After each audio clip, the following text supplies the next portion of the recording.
Hello friends, welcome to Mission IS. Now friends, this is a part 2 of your most expected MCQ for your upcoming prelim exam 2021.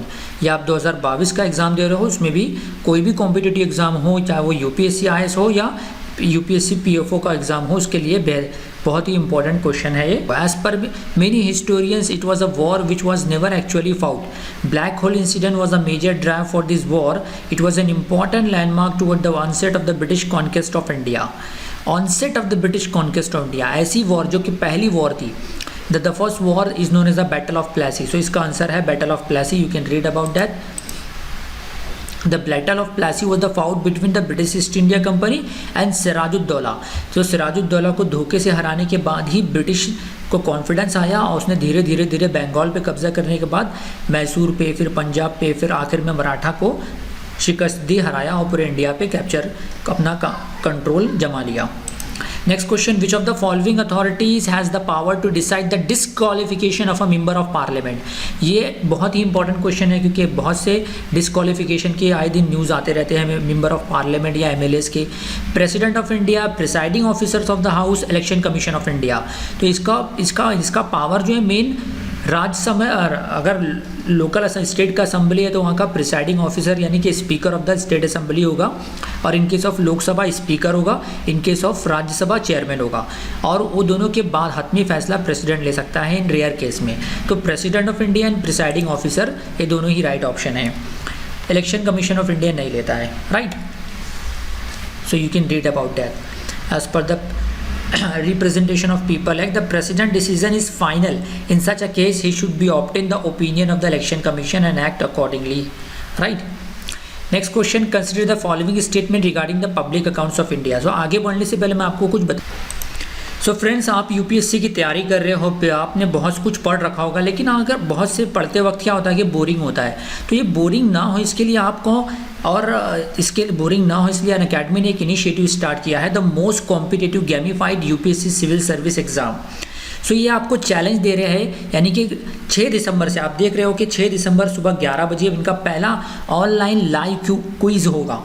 इसमें 60 question दिए रहेंगे, total 60 question दिए रहेंगे, 45 minute मिलेगा, और 6 sections रहेंगे, और 6 सेक्शन में टोटल ये 60 question as per the UPSC level बनाए जाएंगे. तो 6 सेक्शन रहेंगे, Indian polity, history, economy, geography, environment, ecology से, ऐसे जो UPSC का सिलेबस है उसके हिसाब से बनाई जाएगी. तो इसमें से आपके लिए चैलेंज है कि आप कितनी जल्दी और एक्यूरेसी के हिसाब से कितनी जल्दी और सही आंसर दे पाते हो. अगर आपने सही आंसर दे दिया तो आपको देखिए प्राइज़ मिलेगा. आप अगर फर्स्ट पोजीशन पाते हो तो आपको एप्पल मैकबुक एयर मिलेगा जो कि लैपटॉप में है. एप्पल का मैकबुक लैपटॉप मिलेगा. सेकंड प्राइज़ में एप्पल आईपैड मिलेगा. थर्ड प्राइज़ एप्पल एयरपोर्ट रहेगा, और टॉप 100 रैंकर्स को 1000 अमेज़ॉन वाउचर मिलेगा जो कि आपको रिडीम करके आप उसका रिचार्ज वगैरह कर सकते हो या अमेज़ॉन शॉपिंग कर सकते हो. सबसे इम्पॉर्टेंट बता दूं कि ये पूरा जो क्विज़ है, ये क्विज़ का प्रोग्राम है 6 दिसंबर को सुबह 11 बजे आ रहा है. तो ये फ्री ऑफ कॉस्ट है, तो देर किस बात की. और सबसे इम्पॉर्टेंट ये है कि ये बहुत ही हाई लेवल का अनअकैडमी के टॉप एजुकेटर के ज़रिए बनाया गया क्विजेस है जो कि फ्री ऑफ कॉस्ट आपको अवेलेबल रहेगा. सो इनरोल नाउ. इनरोल होने के लिए आपको क्या करना हो, सबसे पहले तो अनअकैडमी लर्निंग ऐप डाउनलोड करना है. गूगल प्ले स्टोर से इसे अनअकैडमी लर्निंग ऐप डाउनलोड करके आप साइन अप कीजिए. उसके बाद आपका goal UPSC civil service exam select करना है, और आपका कोई कोड पूछता है तो MIYT10 डालना है. तो ये कोड डालने के बाद आप फ्री एक्सेस कर सकते हो इस क्विजेस को, लाइव क्लासेस को. इन्हीं आपके UPSC एग्ज़ाम में जो रिक्वायरमेंट है A to Z सारा चीज़ आपको अनअकैडमी प्लेटफॉर्म पे फ्री ऑफ कॉस्ट मिल सकता है. So next question, consider the following statement regarding public accounts of India. It was constituted as a part of the Union Budget of 1991 to mobilize resources for the government spending. Second, it includes the judicial deposits, savings, bank deposits, departmental deposits and remittances. Third, it is operated by the executive action without parliamentary approval. देखिए public account जो है ना, third statement तो आएगा. सिर्फ consolidated fund of India के लिए parliament approval ज़रूरी है, राइट. तो पब्लिक अकाउंट और कंटिजेंसी फंड के लिए ज़रूरी नहीं है. तो स्टेटमेंट थर्ड राइट है, right. Second statement, it include the judicial deposit, saving bank deposit and departmental deposit, ये भी सही है. सेकेंड भी सही है. लेकिन आप देखिए फर्स्ट स्टेटमेंट ये यूनियन बजट 1999 के द्वारा नहीं आया, बल्कि आर्टिकल 266 के द्वारा इंसर्ट किया गया है पार्लियामेंट के हमारे कॉन्स्टिट्यूशन में। तो फर्स्ट को आप एलिमिनेट कर दो तो आंसर बचेगा आपको सी, 2 and 3 is the right answer, right. You can read about that. The public accounts of India was constituted by the article 266 clause 2 of the Indian Constitution. It deals with the money received by the government, thus receipt and disbursement which do not form part of the consolidated fund of India. Next question, with reference to the coral reefs, consider the following. First, barrier reefs grow parallel to the coastal line but are separated by deep lagoons. Positive statement है, चलेगा. Second, fringing reefs are the most common type of reef found in the oceans. Third, atolls are rings of coral that usually form around the peninsular coast of the continents. Continents के peninsular की तरह भी बनता है क्या? नहीं, ये wrong है. थर्ड स्टेटमेंट को आप रॉन्ग कीजिए, first and second is the right option, first and second is the right statement, तो answer is A. The most common type of reef is the fringing type. This type of reef grows separated directly from the shore, and the barrier reefs are similar to fringing reef in that they are also border a shoreline. However, instead of the growing directly from the shore, they are separated from the land by an expanse of water. तो shoreline पे बनता है ना कि and atolls are rings of coral that create a protected lagoons and are usually located in the middle of the seas, not a peninsular region. Peninsular पे होगा तो साहिल पे ही होगा ना. Next, consider the following statement. Stem cell are specialized cells having tissues specific structure.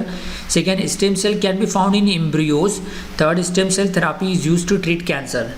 अब देखिए stem cell पे हर एक 8 साल के गैप से यूपीएससी प्रीलिम में क्वेश्चन पूछता ही है, right. Stem cells are not specialised cell, ये अनस्पेशलाइज्ड सेल्स है having and they do not have tissue specific structure. तो फर्स्ट स्टेटमेंट को अगर आप रिमूव करते हो तो आपके पास बचता है बी एन सी, 50% निकाल सकते हो। Second, stem cell can be found in embryos, ये राइट है। Can be indicate positive statement, हो सकता है ना, मस्ट बी लिखा रहता तो रॉन्ग होने के चांसेस ज़्यादा होते। Third, stem cell therapy is use to treat cancer, 100% right है। So obviously answer is C, 2 and 3, right. Stem cells are unspecialized. It doesn't have any tissue specific structure that allows it to perform specialized functions, right? Next, which of the following officials are appointed by the President by warrant under his hand and seal?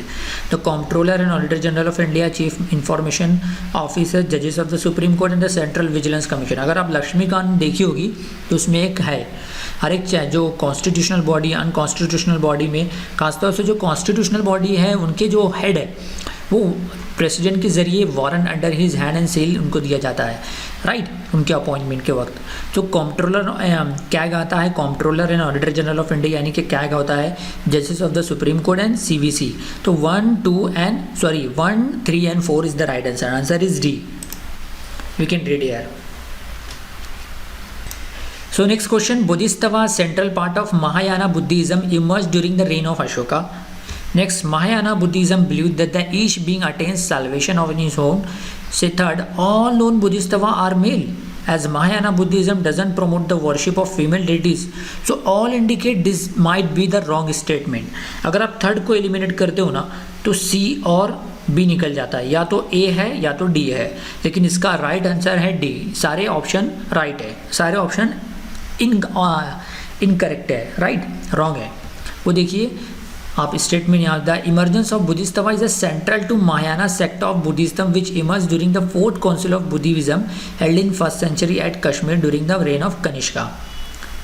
And the worship of images of Buddha and Bodhisattva became an important part of the tradition, and Bodhisattva was taught of in the schools of great vehicles or Mahayana, not as being who was soon to become a Buddha, but as one who would abide his time until even the smallest insect had reached the highest goal. So Ashoka के rain में महायाना नहीं आया था बल्कि कनिष्का के rain में आया था। तो आपका यहाँ पर एक फर्स्ट स्टेटमेंट रॉन्ग हो गया। अब आप फर्स्ट को भी रिमूव कर दो, है ना, फर्स्ट को भी आप रिमूव कर दिया तो नन बचता है, इसलिए इसका आंसर है none. Next question, consider the following statement regarding the lead bank scheme. एक आध क्वेश्चन तो यूपीएससी प्रीलिम में बैंक पे रहता है. It envisages assignment of a lead roles to individual banks for the district allotted to them. Next, all the district in the country have the lead banks.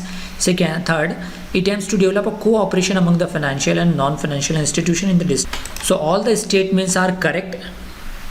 ये हर एक district में होता है, क्योंकि डिस्ट्रिक्ट में लिखा है, हर एक तालुका में नहीं बोला है। इंडिया के पास कितने डिस्ट्रिक्ट है? नियर 640 650 650 डिस्ट्रिक्ट है इंडिया के पास करीब।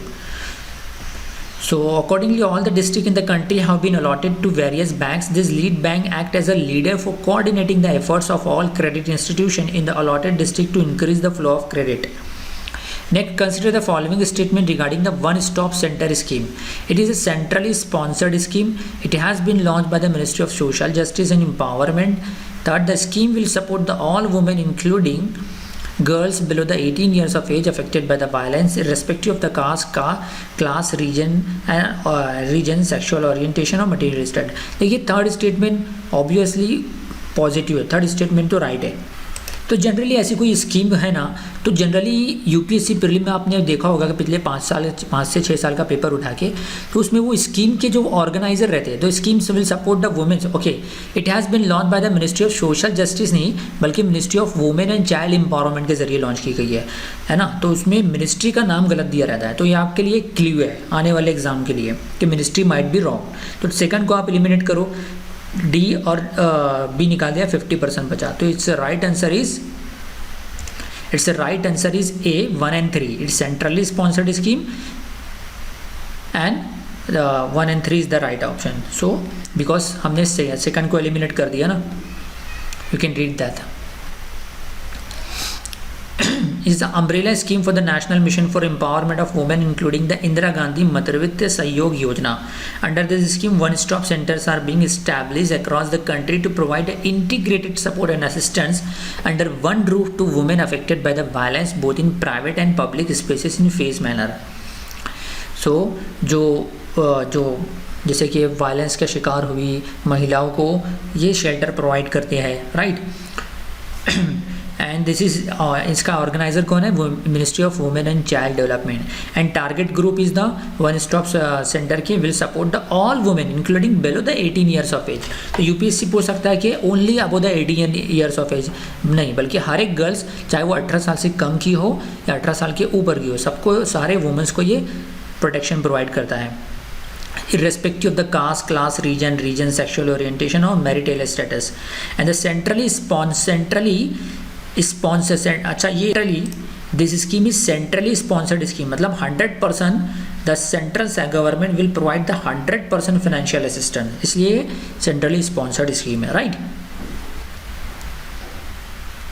Next, the Global Liability Index has been the Economist Intelligence Unit. Answer is D. You can read here about that. The Global Liability Index is the Economic Intelligence Unit. Published कर दिया है report. And the liability index quantifies the challenges that might be presented to individual lifestyle in 140 cities worldwide and assesses the which location provide the best living condition. The list is topped by the Vienna for the second consecutive survey years, and the survey rates cities worldwide based on the 30 qualities. तो question इस सूरत में भी हो सकता है कि UPSC पूछ सकता है कि what are the criteria of the economic intelligence unit report global liability index. तो उसमें क्राइटेरिया फीचर्स क्या रहते हैं? Stability, health care, culture and environment, education and infrastructure. So I hope IAS aspirants you like this video. अगर आपको पसंद आई तो इसे ज़्यादा से ज़्यादा शेयर कीजिए IAS एस्पिरेंट्स ग्रुप में, व्हाट्सअप के जरिए, फेसबुक के जरिए, और इस वीडियो को लाइक करना ना भूले, है ना, और सब्सक्राइब